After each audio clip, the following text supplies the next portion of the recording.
G'day, my name is Belle and I have just been named Queensland's top young farmer of 2025. Now, yesterday I did post a video just saying in the middle of it, I was a little bit unsure as to why I won. Especially because I was up against, so many other bloody amazing people doing something great for the agricultural industry. And I was like, how the fuck did I get number one? Who the hell voted for me?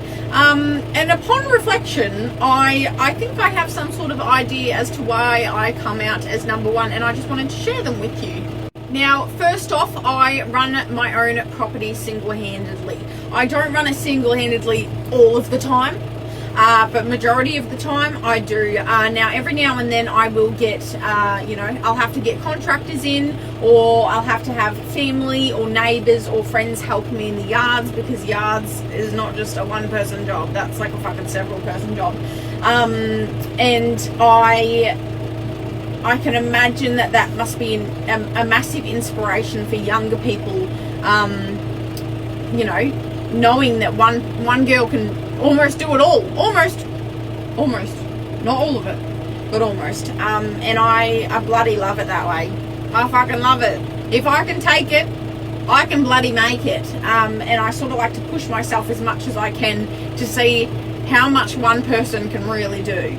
I've also been lucky enough to share my life online as Farmer Belle, and what turned out as a little bit of fun at the start has really turned into something bloody great. I'm able to shed light on the agricultural industry and give you an insight into our days and what it's like farming, whether it's, it's the good, the bad, or the ugly, everything we're sort of faced with. And yeah, no day's the same. I'm going to say that's for damn sure, and if I'm having a shit day, you're going to bloody know about it. For me, it is not just about telling my story, it is about encouraging others to write their own. I want people of all ages, of both genders, to know that there is a place for them in agriculture. It doesn't matter if you're, born into farming, or whether you're just starting out and you've got no background at all.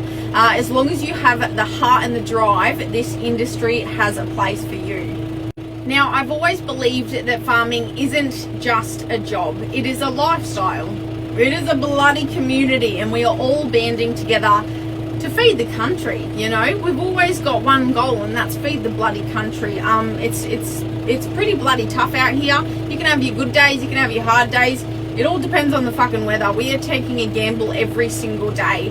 And with my platform, if I'm able to just help out, one person by getting into the agricultural industry and following their dreams, or if I'm helping another person by being proud of, the food that is on their plate, then I know I'm doing at least one thing right.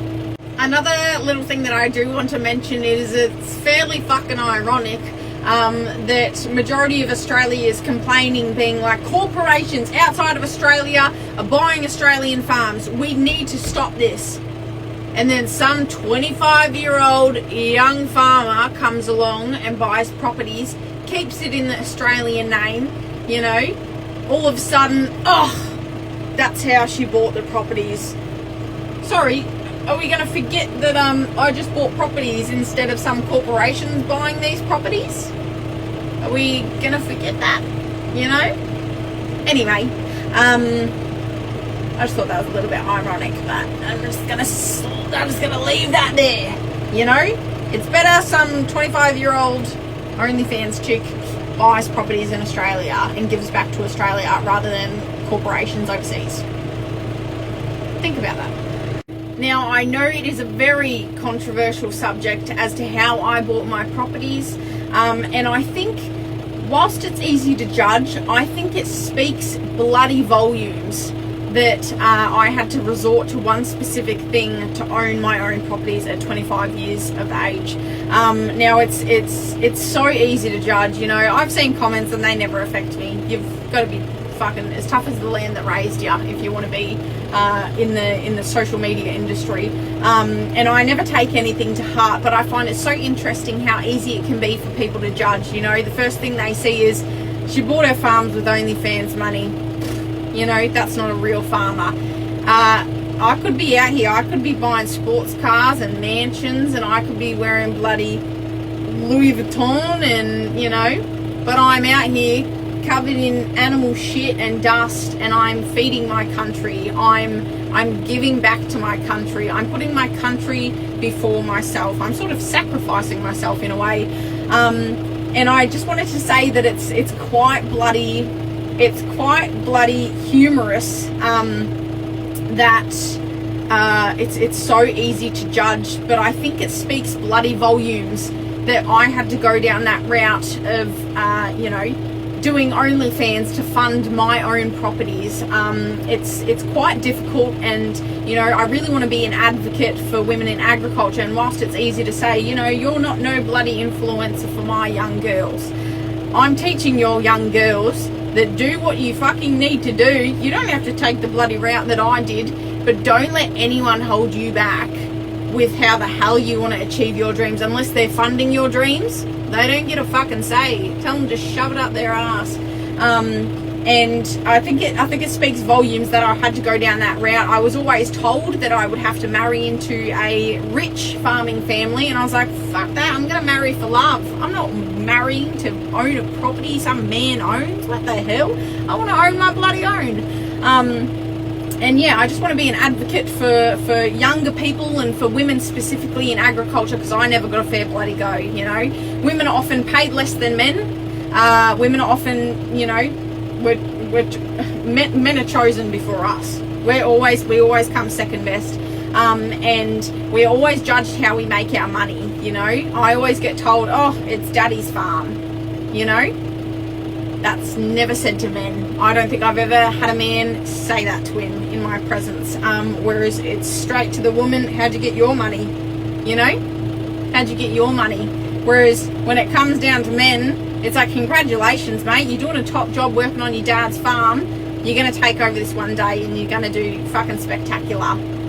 That's never said to a woman. But yeah, I just wanted to shed light on it, that it speaks volumes that I had to go down that route, and whilst it must be easy to judge, it's always the second thought that counts. I want you to remember that. You have that first negative thought, it says a lot. If you have a second one that comes after it, that is a more positive thought. But yeah, I just want to say a massive thank you to everyone who's ever supported me. And I just want to keep, this isn't going to stop me, none of this negativity.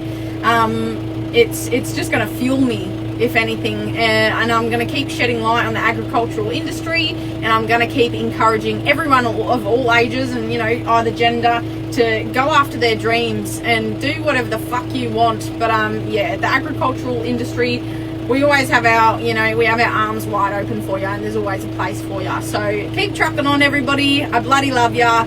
This is a fucking long video. If you've stayed this long, you're a fucking legend. Anyway, mwah!